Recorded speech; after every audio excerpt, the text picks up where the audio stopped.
السلام عليكم البنات. مرحبا بكم. كنقدم لكم واحد المحل في السوق النموذجي ديال انسي.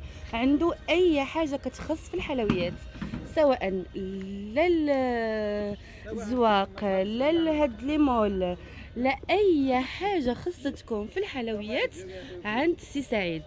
البنات كيعرفوه وبزاف كيتقداو من عنده، يعني ما شاء الله الثمن جد مناسب وكل شيء عنده زوين وطري وكل شيء غزال، يعني شي حاجه اللي زوينه.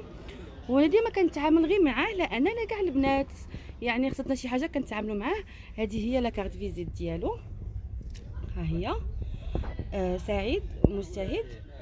واللي خصها شي حاجه مرحبا. وحبيت انني نشارك معكم اليوم هذا المحل، لانني من نهار انا بديت كنخدم لا ديزاين لا الحلاوي لا اي حاجه كنجي نتقدى من هنايا.